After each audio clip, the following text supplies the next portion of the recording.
विकृति विसङ्गति र भ्रष्टाचार विरुद्ध देश र दुनियाँ बिउझाउने हाम्रो भिन्न प्रयास मिसन न्युजमा स्वागत छ। म शङ्कर मुक्तान। दर्शकवृन्द, हामी समाजमा भएका विकृति विसङ्गतिको निवारणका लागि र जनहितका पक्षमा निरन्तर वकालत गरिरहेका छौँ। समाजका हरेक विषयको उठान विश्लेषण र चिरफार गर्दै तपाईँको अघि खबरको अपरेसन गर्दछौँ। हरेक विषयको गहिरो अध्ययन अनुसन्धान गर्दै सत्य तथ्य खबरको चिरफार गर्दछौँ तपाईँ दर्शकका अगाडि। सामाजिक उत्तरदायित्वसहित सत्य खबर तपाईँ समक्ष पुर्याउने प्रयासमा तैनात छौँ र सम्बन्धित निकायको ध्यानाकर्षणका लागि खबरदारी गरिरहेका छौँ।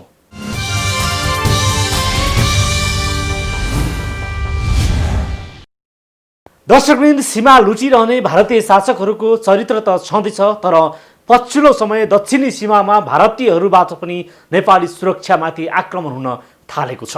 नेपाल प्रवेश गरेर अवैध कारोबार गर्न नपाएको झोकमा भारतीयहरूले सीमामा खटिएको सुरक्षाकर्मीमाथि आक्रमण गरेका हुन्। सीमा सुरक्षाको जिम्मा सशस्त्रलाई दिइएको छ। सरकारले सीमा बिओपी स्थापना गरी सीमा सुरक्षा गर्दै आएको छ, तर भारतीय तस्करहरू सीमा सुरक्षालाई चुनौती दिने गरी पटक पटक सशस्त्रमाथिको आक्रमणको प्रयास हुँदै आएको छ। जेठमा सर्लाहीमै 2 पटक तस्करहरूले सीमा सुरक्षामा खटिएका सशस्त्र प्रहरीमाथि हमला गरेका छन्। पछिल्लो पटक सीमामा तस्करले गर्दै आएको आक्रमणको फलोअप आजको मिसन न्युजमा।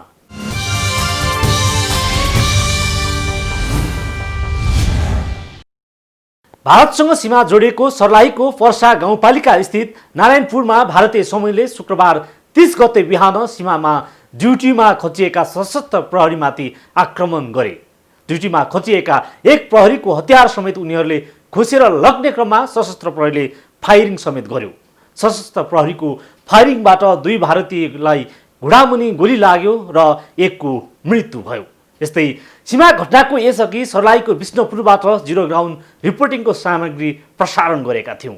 आज सर्लाहीकै पर्सा गाउँपालिकामा पनि यही शुक्रबार भारतीय तस्करहरूसँग सशस्त्रको झडप भएको छ। तस्करहरूले सशस्त्रको हतियार खोज्ने दुष्प्रयास गरेका हुन्। हेरौँ सर्लाहीको पर्सा गाउँपालिकाबाट सहकर्मी दिवाकर शाहको जिरो ग्राउन्ड रिपोर्टिङ।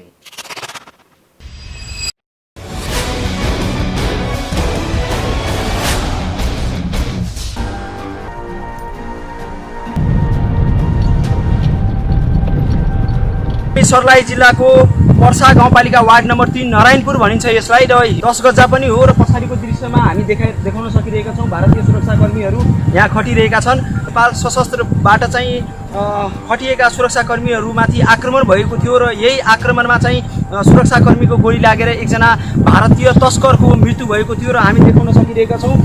यहाँ रगतको डाम पनि छ र अहिले हामी नेपाली भूभागमा छौँ र यहाँबाट चाहिँ त्यो रगतको डाम हामी हेर्न सकिरहेका छौँ। यो सेतो धर्का तानिएको छ र यो सेतो धर्काभित्र हामी रगतहरू हेर्न सकिरहेका छौँ र यहीबाट चाहिँ सयौँको सङ्ख्यामा भारतीय तस्करहरूले नेपाली सुरक्षाकर्मी साथीहरूमाथि आक्रमण गरेको थियो र आज हामी देखाउन सकिरहेका छौँ। आज हामी ग्राउन्ड जिरो रिपोर्टिङ गरिरहेका छौँ सर्लाहीबाट र यहीबाट चाहिँ यो खुला सिमानाको फाइदा उठाउँदै ती तस्करहरूको समूहले चाहिँ नेपाली सुरक्षाकर्मी साथीहरूको हतियार खोज्नेसम्मको प्रयास गरेको छ र उक्त प्रयासलाई चाहिँ विफल पार्न सशस्त्र प्रहरीको गोलीबाट चाहिँ एकजना भारतीय तस्करको मृत्यु भएको छ। हामी ग्राउन्ड जिरो रिपोर्टिङ गरिरहेका छौँ र यो खुला सिमानाको फाइदा उठाउँदै योभन्दा अगाडि पनि यही सर्लाही जिल्लामा विष्णु गाउँपालिकामा पनि योभन्दा अगाडि सशस्त्र प्रहरीमाथि आक्रमण भएको थियो र प्रतिकार स्वरूप आफ्नो बचाउका लागि त्यहाँ पनि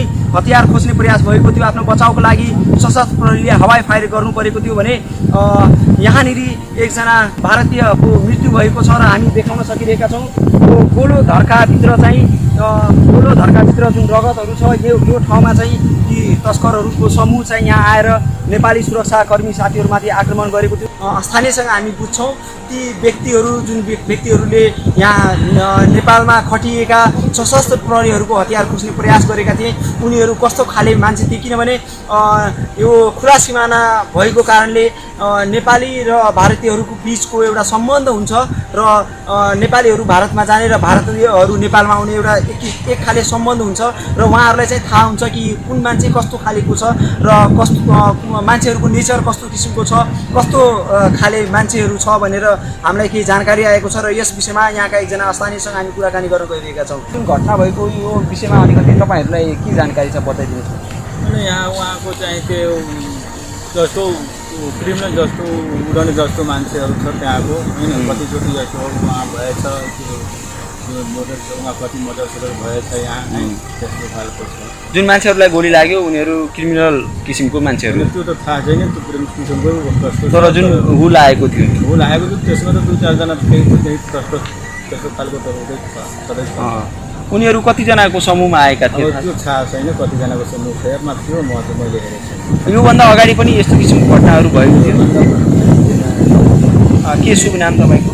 मेरो नाम धनेश्वर शाहसँग चाहिँ कुराकानी गरिरहेका थियौँ र उहाँबाट चाहिँ जानकारी पाएका छौँ कि जुन समूह आएको थियो हिजो यहाँ आक्रमण भएको थियो उनीहरू चाहिँ एक किसिमको क्रिमिनल एक किसिमको तस्करको रूपमा चाहिँ काम गरिरहेका थिए र उनीहरूको यो एरियामा नै त्यस्तै किसिमका गतिविधिमा चाहिँ प्रायःजसो उनीहरू संलग्न रहेको हामीले जानकारी पाएका छौँ। दर्शकबिन रिपोर्टिङको क्रममा सायद यस्ता दृश्यहरू कमै देख्न मिल्छ किनभने हामी देखाउन सकिरहेका छौँ। यो पछाडिको दृश्यमा जुन समूह हामीले हेरिरहेका छौँ यसको चाहिँ एउटा विशेषता छ। यो हाम्रो जुन किसिमको यो पछिल्लो अवस्था हामी हेर्ने हो भने सरिता गिरीको जुन अभिव्यक्ति छ त्यसपछि चाहिँ एक किसिमको तराई र पहाडलाई चाहिँ जोड्ने विभिन्न सामाजिक सञ्जालहरूमा मिडियाहरूमा हामी हेरिरहेका छौँ तर यहाँनिरको दृश्य अलिक फरक छ र यहाँनिर चाहिँ सशस्त्र प्रहरी र यहाँ गाउँका जनता यहाँका स्थानीयहरू चाहिँ मिलेर अहिले ड्युटी गरिरहेको हामी देखाउन सकिरहेका छौँ भने यहाँका वडा अध्यक्ष पनि यहाँनिर चाहिँ उक्त सुरक्षाकर्मीहरूलाई चाहिँ साथ दिँदै हुनुहुन्छ र यहाँका स्थानीय र सुरक्षाकर्मीसँगै मिलेर चाहिँ एक किसिमको ड्युटी गर्नुहुन्छ। यो चाहिँ एकदमै गर्व महसुस हुन्छ यस्ता रिपोर्टिङहरू गर्दाखेरि। रिपोर्टिङको क्रममा हामीले यो दृश्य तपाईँहरूलाई देखाउँदाखेरि कहीँ न कहीँ भित्रबाट चाहिँ एकदमै गर्व लाग्छ आफूमाथि नेपाली हुनुमा र यो दृश्यले चाहिँ धेरै कुरा धेरै शब्दहरू चाहिँ यो दृश्यले चाहिँ आफै बोलिरहेको छ। पर्सा गाउँपालिका वडा नम्बर 3 मा आएका छौँ र वडा नम्बर 3 का वडा अध्यक्ष भिखारी शाहसँग हिजो भएको घटनाको विषयमा विशेष जानकारी लिनेछौँ र हिजो के भएको थियो वास्तवमा चाहिँ यहाँनिर चाहिँ गोली नै चलाउनु पर्ने अवस्था कसरी आयो यस विषयमा केन्द्रित रहेर आज हामी विशेष जानकारी लिइरहेका छौँ। स्वागत छ वडा अध्यक्ष। धन्यवाद। हिजो के भएको थियो यहाँ? हिजो यहाँ गुलडिया भन्ने ठाउँ छ मौतडीमा त्यहाँबाट एकजना मान्छे एउटा बच्चा लिएर दुवैजना छोरा दुवैजना आयो त्यो उसको छोरी यहाँ बलवनीमा बोटोटारी उसको बिहे भएछ त्योसित भेटघाट गर्नको हिसाबले आएको थियो अनि बोर्डरमा यहाँ आउँदाखेरि सशस्त्र जवान थियो अनि उसले भित्र छिर्न पाउँदैन भनेर उहाँले भन्दाखेरि अब उसले उसको समाज पठाएर त्यो मान्छेलाई पठाएर अनि बोलाइदियो उसलाई अनि उसको जुवाई चाहिँ आयो बोर्डरमा होइन भेटघाट गर्नलाई। भेटघाटको क्रममा अलिकति उनीहरूले अलि त्यो सीमा नमानिकन आफ्नो हिसाबले हिँड्न सुरु गर्यो अनि प्रहरीले उसलाई सुझाव सल्लाह दियो यसो नगर्नु यसो गरेर गर्नु गर्दा गर्दै यसै बिचमा केही न केही छरक हो अलिकति अब कुन साइडबाट के कति भयो अब प्रशासन छ उसलाई अलि दबाब त गरिहाल्छ त्यो दबाब उनीहरूले मानेन होइन अनि त्यही भएर उनीहरूले मान्छे गाउँबाट बोलाएर ल्यायो 50, 60, 70, 100जनासम्म 100जना मान्छे बोलायो अनि बोलाउँदाखेरि यो जवान थियो सशस्त्रको उसलाई अलि लखेटेर 50देखि 100 मिटरसम्म भित्र पारिदियो। ढुङ्गा मोरा पनि गर्यो उनीहरूले हतियार पनि खोज्न सुरु खोज्यो कतिजनाले खोसिसकेछ कतिजनाले भन्छ खोज्न प्रयास गरेको थियो। त्यो सशस्त्रको जवानलाई पिटेको पनि छ ढुङ्गाले अलि टाउको पनि फुटाएछ। योभन्दा अगाडि पनि यस्ता घटनाहरू भएका थिए। योभन्दा पहिला एउटा घटना त अलिअलि सानोतिनो त भइ नै जाएछ। यो सहरबातिरको यो छेउमै सहरबा हो उसको बोर्डर पनि त्यही हो। मैले सुनेसम्म त्यहाँ पनि एउटा जवान थियो ड्युटीमा अनि उसकै डन्टा लिएर उसैलाई हर्काएर कुटेर अनि गइसक्यो। प्रहरीकै डन्टा खोसेर चाहिँ प्रहरीलाई कुटपिट गर्यो भारतीयहरू। अनि 2जना उनीहरू थियो 1जना प्रहरी। यो घटना भइसकेपछि यहाँको अहिलेको अवस्था के छ? अहिले त मेरो हिसाबले त ठिकै छ। अहिले अवस्था सामान्य रहेको उहाँको जानकारी छ र योभन्दा अगाडि पनि भारतीय पक्षहरूले चाहिँ नेपाली सुरक्षाकर्मी साथीहरूमाथि समय समयमा चाहिँ आक्रमण गर्ने प्रयास गरेको उहाँबाट हामीले जानकारी पाएका छौँ भने अहिले हामी देखाउन सकिरहेका छौँ यहाँ चाहिँ व्यापक रूपमा सशस्त्र प्रहरीहरू परिचालन भएको छ भने यहाँका स्थानीय र प्रहरीको सहकार्यमा चाहिँ यहाँनिर चाहिँ सुरक्षा व्यवस्था कडा पारिएको छ र यहाँका गाउँका मान्छेहरू पनि यो प्रहरीसँगै ड्युटी गरिरहेको हामी देखाउन सकिरहेका छौँ। निरन्तर रिपोर्टिङको क्रममा विभिन्न ठाउँहरूमा पुगेर विशेष जानकारीहरू लिने क्रममा छौँ।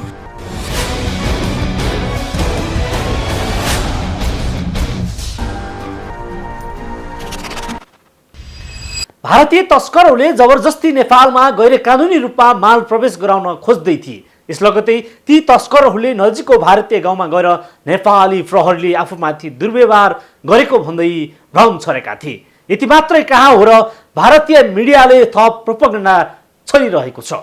सशस्त्रमाथि जाइ लागेपछि सशस्त्रले बल प्रयोग गरेको हो। सशस्त्रको बल प्रयोगबाट एक तस्करको मृत्यु भएको छ। सीमा झडपले स्थानीयमा थप त्रास बढाएको छ। रिपोर्ट देखाउनेछौँ एकैछिनको ब्रेकपछि।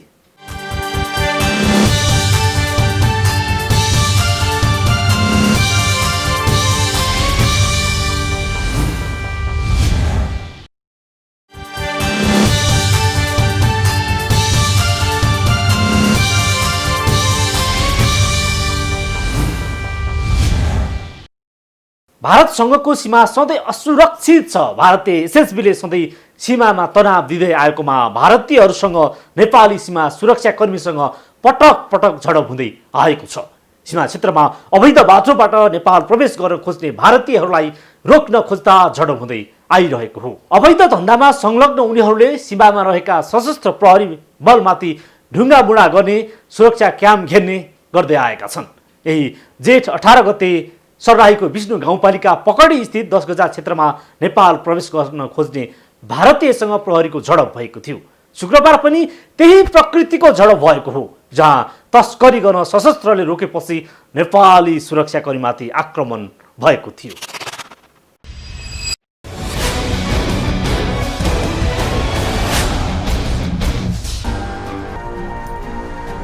इधर से क्या मामला है क्या नहीं है, अब ये नहीं बताएंगे, वो भी नहीं बताएंगे, हम पुलिस से जाके पूछेंगे। अब वो पता नहीं कुछ भी कह सकता है। दर्शकबिन हामी ग्राउन्ड जिरो रिपोर्टिङ गरिरहेका छौँ र यहाँ भारतीय सञ्चार माध्यमका दुईजना यहाँ साथीहरू आउनुभएको थियो। उहाँहरूसँग के कसो भएको घटनाबारे हामी जानकारी लिइरहेका थियौँ, तर उहाँले क्यामेरा अगाडि केही पनि बोल्न रुचाउनु भएन र उहाँहरू यहीँबाट फर्किनु भएको छ।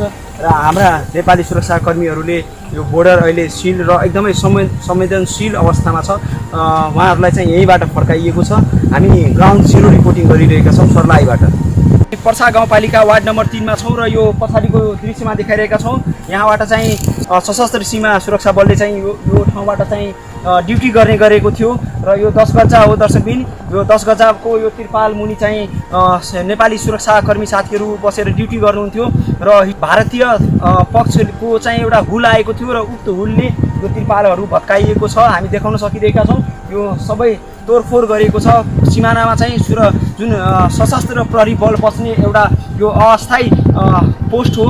सयौँको सङ्ख्यामा आएका ती तस्करहरूको समूहले चाहिँ यहाँनिर तोडफोड गरेका छन् र आज हामी उक्त घटनास्थलमै पुगेका छौँ र ग्राउन्ड जिरो रिपोर्टिङ गरिरहेका छौँ। सर्लाही जिल्लाको पर्सा गाउँपालिका वार्ड नम्बर 3 नारायणपुर पनि भनिन्छ यसलाई।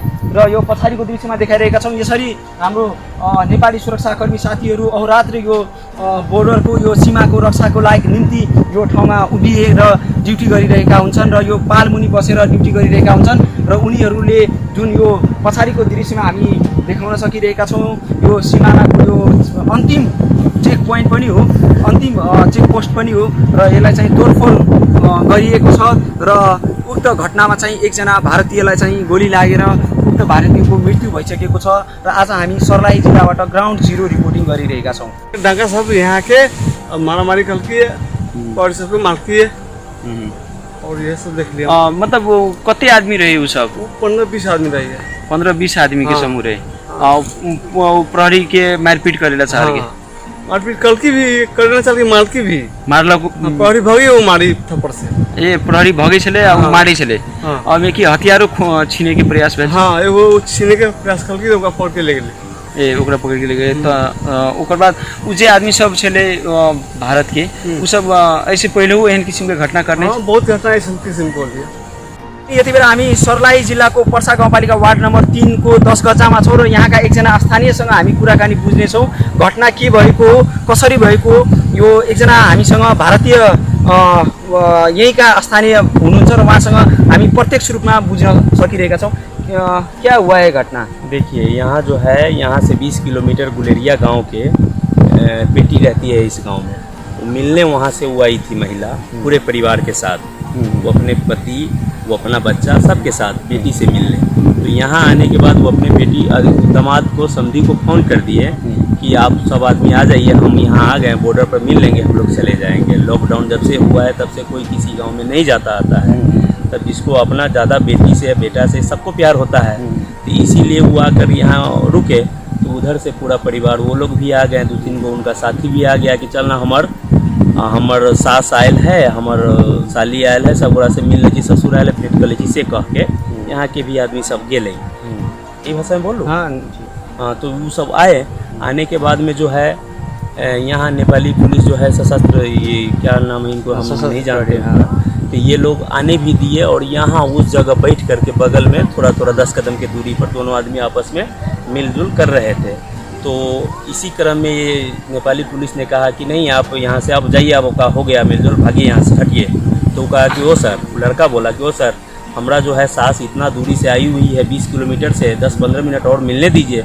नाती उती के जी भर के देख लेगी उसके बाद सब चले जाएगी हम लोग भी चले जाएंगे तो इसी क्रम में जो है पुलिस कहा कि नहीं तुम यहाँ से जल्दी भागो तो वो लड़का बोला कि सर आप दारू हिलवाते हैं गांजा हिलवाते हैं उस समय आपको दिक्कत नहीं होता है लेट नहीं होता है अभी आपको लेट हो रहा है हमारा ससुर आयल है सास आयल है साली आयल है इतने दूर से 20 किलोमीटर से आयल है गुलरिया गांव खेसरा खरबनी से भेंट करे हम उनका से भाग जाऊँ यहाँ से इसी क्रम में जो है वो ये अपना स्टाफ को फ़ोन कर दिए और स्टाफ ये देखिए यहाँ जो है बॉर्डर पर आकर के बैठ गया ये लोग नहीं भागता है वो जो स्टाफ आया ना दूसरा नेपाली पुलिस वो अपने मात्र मोटरसाइकिल का स्टैंड भी नहीं लगाया सीधा डंडा चलाने लगा भव्य लोग जुट गए चारों तरफ का लोग इकट्ठा हो गए और पुलिस प्रशासन ने अपना इंडिया के खिलाफ जो है नाराज़गी व्यक्त करने लगे कि एसएसबी अगर यहाँ होते तो ऐसा घटना नहीं घटता लेकिन देखिए नेपाल से हम लोगों का संबंध जो है बहुत पुराना है अब मैं आपको बताता हूँ खुद मेरी माँ नेपाल की है सखोवा गाँव यहीँका भारतीय पक्षका स्थानीयसँग हामी बुझ्दाखेरि 3 जनालाई गोली लागेको छ र जसमा चाहिँ 1 जनाको मृत्यु भएको छ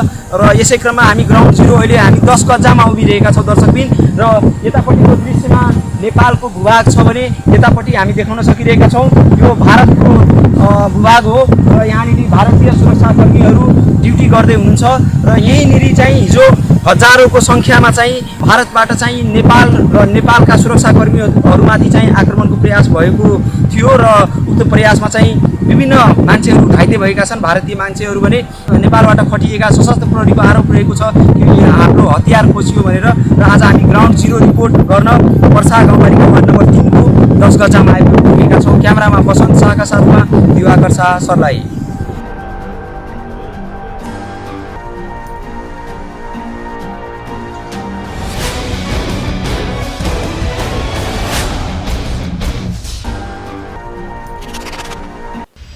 पछिल्लो 1.5 महिनाको अवधिमा घटेका यी झडपका घटनाहरू त प्रतिनिधिमूलक घटना मात्रै हुन् भारतसँगको दक्षिणी सीमा क्षेत्रमा घट्ने झडपका घटनाहरू दर्जनौं छन् सीमा सुरक्षामा राज्यले थप जनशक्तिको व्यवस्था गर्नुपर्ने भए पनि राज्यको मनोता बुझि नसक्नु छ यद्यपि सरकारले सीमा सुरक्षाका लागि सिमानामा सशस्त्र प्रहरीको संख्या वृद्धि गर्ने बताउँदै आएको छ भारतसँग जोडिएका दक्षिणी सीमामा भारतीयहरूसँग नेपाली सुरक्षाकर्मीको पटक पटक झडप हुँदै आएको छ अवैध रूपमा नेपाल प्रवेश गर्न खोज्नेहरूलाई सशस्त्रले रोक्दै आएको छ नेपाल प्रवेश गर्न हुलहुज्जत गर्ने सीमामा प्रहरीमाथिको घटना दोहोरिँदै आएका छन् भारतीय शासकहरूले नेपाली भूमि अतिक्रमण गरिरहेको बेला भारतीय अवैध कारोबार गर्नेहरूले सीमामा सशस्त्र प्रहरी बलमाथि पनि आक्रमण गरिरहेका छन् यस्ता अवैध धन्दाका लागि प्रहरीमाथि आक्रमण गर्ने विरुद्ध सरकारले कडा एक्सन लिन अब ढिला गरिनु हुँदैन हवस् त आजलाई मिसन न्युज यति नै समाजको बृहत्तर विकासका लागि